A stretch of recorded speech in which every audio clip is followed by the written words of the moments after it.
Okay, welcome back. This is going to be part 2 of basic utility theory.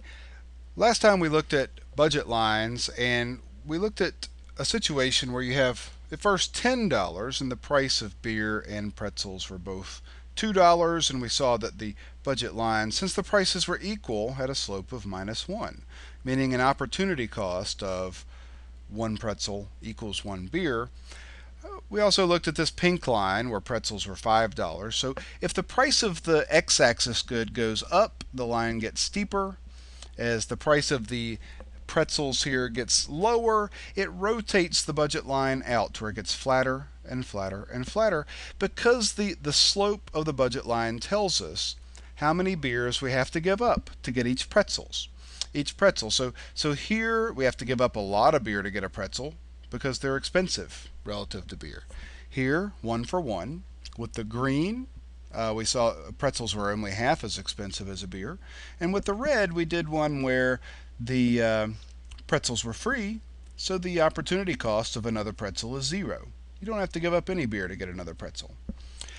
We also looked at this blue line, which I erased, but let me put it in there one more time just to remind us that what if the prices stayed the same as the yellow line, but we got more income? Well, all that does is it shifts the budget line out parallel, the same slope, but it shifts it out because we have more resources. We can afford more. Now, with that little recap in mind here, let's look at utility theory. Now, there are a couple ways you can do this, and I'm going to do it 2 ways. First, I'm going to do it my way, and then I'm going to do it the more textbook kind of way. With utility theory, what we're doing is we assume that normally more things make you happier. And under certain circumstances, you can measure happiness with a number. The bigger the number, the happier you are. And so here we're representing utility as numbers in a table. And for different numbers of beers and different numbers of pretzels, you can look up and see how happy you are. So for example, with 3 pretzels and 2 beers, we look at how happy you'd be. It would be 95 according to this person. Now, every individual on the planet has different patterns for utility, different preferences. Basically what we're doing here is we're representing someone's preferences with numbers. So when you think about demand, in a demand curve, one of the things we hold constant along a demand curve are tastes and preferences. This is a way that we can model someone's preferences, how much they like one thing relative to how much they like another. So how can we analyze choices? Well, first we're going to do this very, very simply by using this table of numbers, and then we'll do it a little bit more complicated way. Remember these budget lines that we had up here? In the first method, what I'm going to do is I'm just going to draw the budget lines on this table, and we're going to see what combination of goods makes the person happiest. Now, in an intermediate micro class, you could do this same thing using calculus, but we're just going to use a table here. So, scenario 1 we looked at before was assume that the price of beer is $2, the price of pretzels are $2, and we have $10 to spend. That was our yellow budget line. So let me just highlight the things that we can buy with $10 if the price of beer and pretzels are both $2. There's our budget line, looking at what we could afford. 5 beers and no pretzels, 5 pretzels and no beers, or anything in between here, with a slope of 1 for 1. Give up 1 beer, get 1 pretzel. Now we can tell here that the thing that would make this person happiest would be 2 pretzels and 3 beers for 100 utils, 100 happy points, all right? Okay, what changes if we have more money? Let's give them a bigger budget, $12. So let's look up here with our budget line we drew. That one was blue. So let's look at blue again here. We have $12, but the prices are the same. They're still both $2. What are our consumption possibilities? Well, they're these. We're shifting it out shifting that budget line out, and these are the things we could buy. 6 beers and no pretzels, or no beers and 6 pretzels, or anything in between. What combinations would make us happiest now? Well, there are two that we would be indifferent between. Indifferent means you don't prefer one or the other better. They both give us 110 happy points. And those two possibilities are 3 pretzels and 3 beers, or 4 beers and 2 pretzels. Okay, good enough. Now, what if instead of giving us more money, we decided we were going to analyze a situation where the price of pretzels has gone down? Now, I'm going to get rid of this blue just because this will get very messy if I don't. Let's look up here. Let's look at the green situation where the price of, we had $10 to spend and the price of pretzels has gone down to $1. Price of beer, still $2. Let's look at our consumption possibilities, or our budget line. $10. The price of beer is 2. Price of pretzels is 1. We could still afford, let me go to green here, we could still afford 5 beers and no pretzels. But now, since pretzels are cheaper, if I give up a beer and go to 4 beers, I could spend that $2 on 2 pretzels. So here's another consumption possibility. Give up a beer, I could buy 2 more pretzels. Give up a beer, I could buy 2 more pretzels. And, theoretically, this could keep going on over here, but we don't have that much on our table. So our budget line is getting flatter. If we could connect all these possibilities with a line with a flatter budget line there. So in that case, what's our best choice? Well, it looks like 115 happy points is our best possibility with 4 pretzels and 3 beers there. Okay, so that's the best one. Let me put a little box around that one so we remember, and a little box around that 100 because that was our first choice that was best. And then with the blue case, I'll put boxes around those 2 because those were our best 2 options there. Okay, now let's look at one more case. What if pretzels were free? Now, what happened when the price of pretzels went from 2 to 1 is this budget line got flatter from the yellow to the green. If pretzels are free, the budget line gets perfectly flat, as we saw before. So here's what our budget line will look like. Any of these possibilities, we have $10 to spend, beer are $2 each, and pretzels are free. What's our best choice? Well, either one of these two. 5 pretzels or 6 pretzels, and we can drink 5 beers because they cost money, and that's as many as we can buy. Now, what have we learned?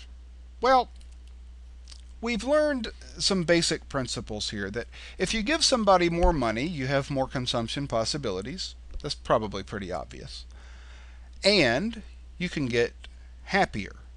We went from 100 happiness to 110 when we gave this guy $12 instead of 10. We've also learned that you can get more consumption possibilities when the price goes down. But you get more possibilities in a different way. When the price of pretzels goes down, you get more possibilities more on the pretzels end instead of on the beer end, right? So, and we're also looking at how people substitute between beer and pretzels when the price of pretzels goes down. Right? When the price of pretzels and beer are the same price, you buy 3 beers and 2 pretzels. But when pretzels become cheaper, you buy 4 pretzels and, okay, well, still 3 beers here, but you're able to substitute and get more pretzels then. You can afford more. So we're learning a few basic principles. Now, another thing we can do here, let's go down here to the bottom of our sheet. Let's write down three results that we got. When we have an income of $10 or a budget of $10, we've seen 3 different results with that budget.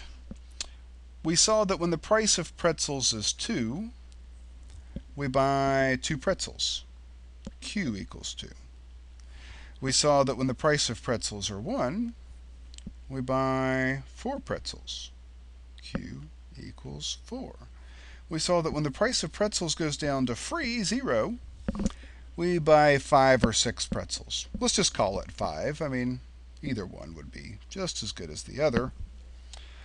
What can we do here? Well, what we've just shown is, just like when we talk about demand, a demand curve is ceteris paribus with the same income, the same preferences. Thus, this whole table represents our preferences, our utility. When ceteris paribus we change the price of pretzels, the quantity demanded goes up. That's what's going on here. Now let's go graph these points down.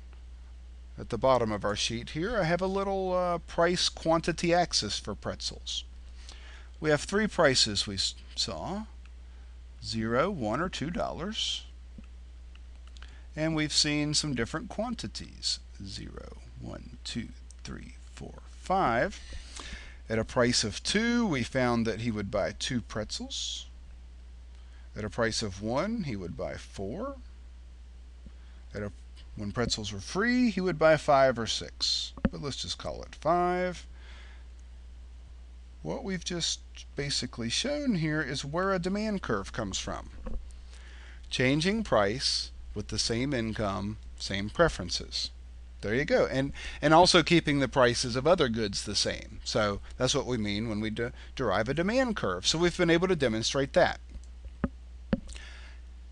What else can we do here? Well, let me show you the textbook way to do the same kind of analysis. Why do we need to do it a different way? Well, we can learn some different lessons by approaching this problem from a different direction. And this is the way that textbooks want you to look at it, and there are some valuable insights we can gain from doing this. So let's fill out this little table here. When you're doing utility analysis, you need to be able to talk about marginal utility. Marginal always means change in or additional. And so what we want to do here is fill out this little table, looking at each beer and analyzing how much marginal utility each beer gives us. The first beer, how much does it add to our utility? Well, this isn't always the case, but I've made this table in such a way that it doesn't matter which column we look at. But let's just look at this first column. This isn't always the case, but I made it this way. Any column you look at, you'll get the same answer. When we have 0 beer, we get no utility from beer. But if we drink 1 beer, we get 30 utils from beer. How much additional utility did the first beer give us? 30. Let's just fill that in the blank there. If we already had 1 beer, we're 30 happy. If I choose to drink a second one, how many utils does that add? 20. Okay, 30 to 50 is an additional 20 utils, so there we go. Suppose I just finished the second beer and I wanted to drink a third. How much additional happiness will that give me?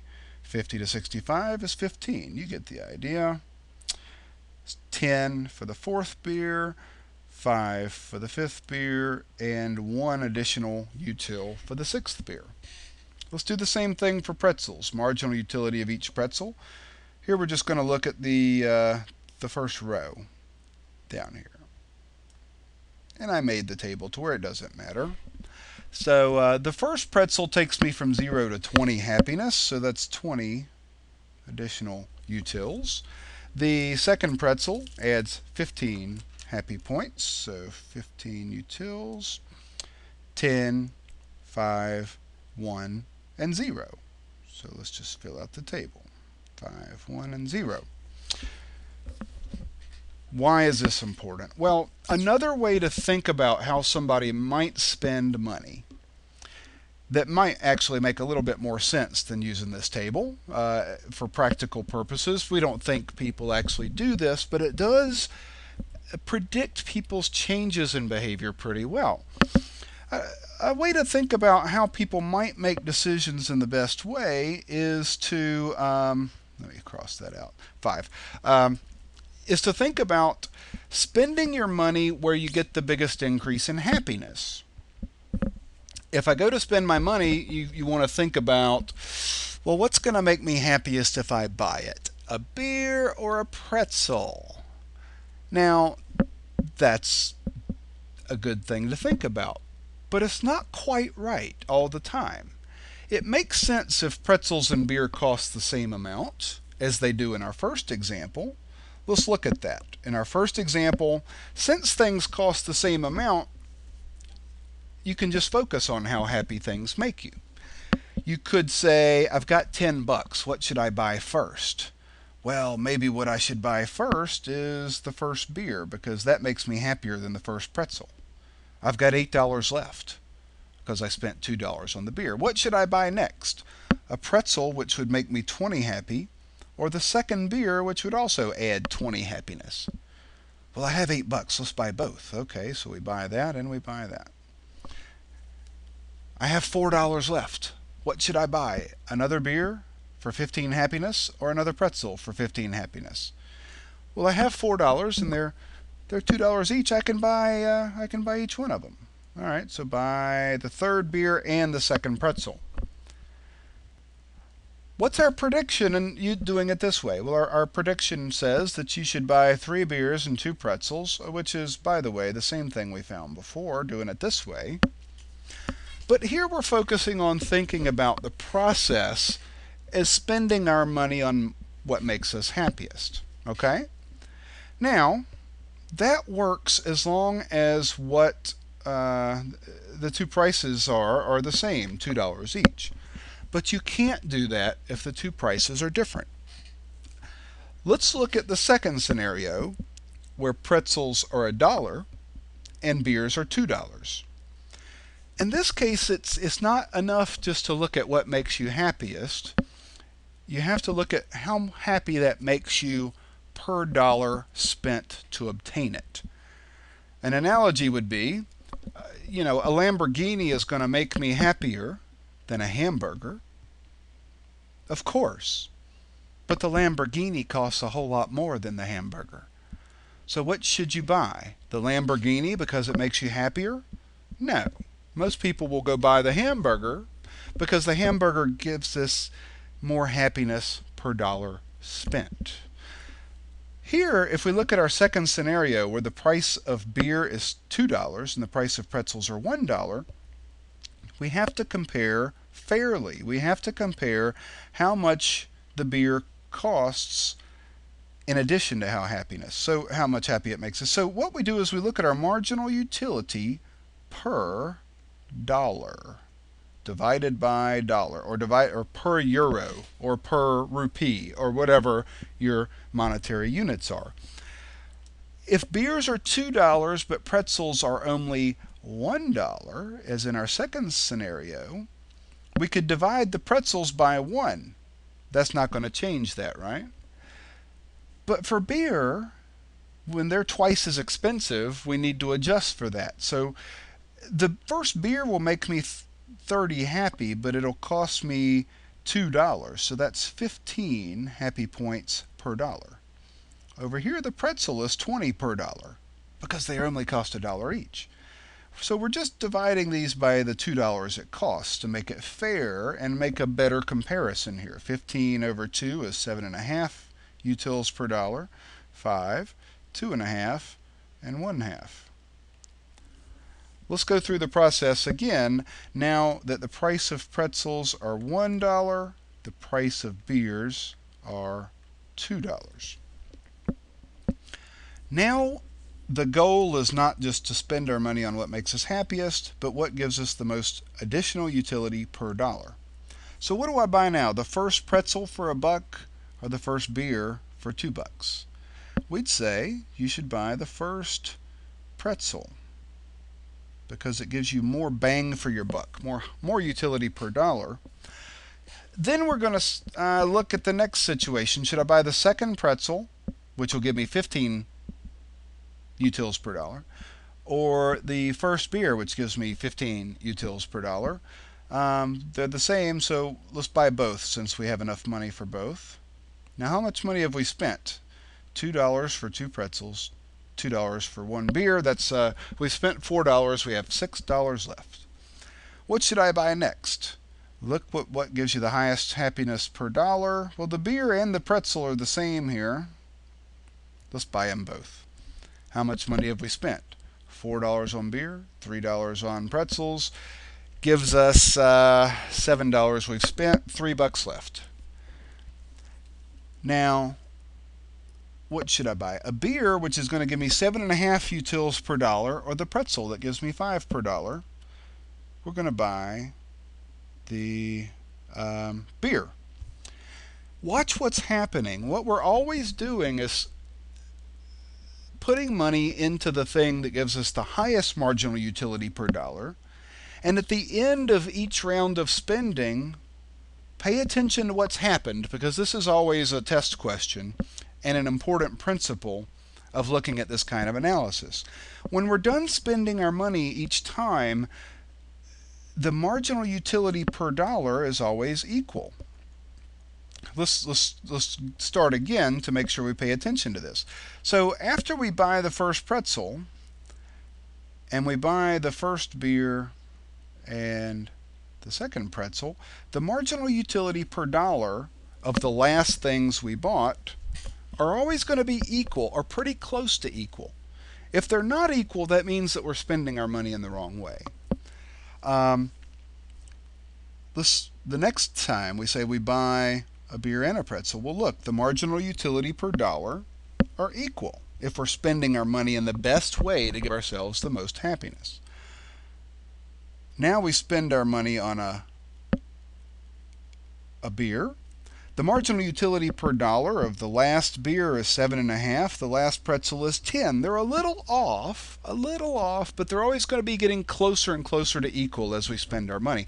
We have $3 left. What should we buy? The fourth beer or the fourth pretzel? Well, we have enough money for both. Oh, no, we don't.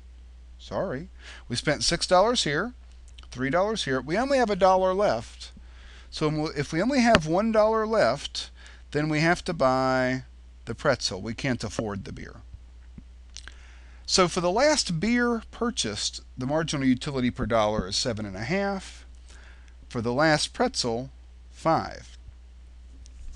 Now, this isn't quite the simple story that you see in textbooks, but the principle that we want you to remember is that if you spend your money in the best way, then when you're done spending, if you've maximized utility, that the marginal utility per dollar is going to be equal or close to equal on the last goods spent.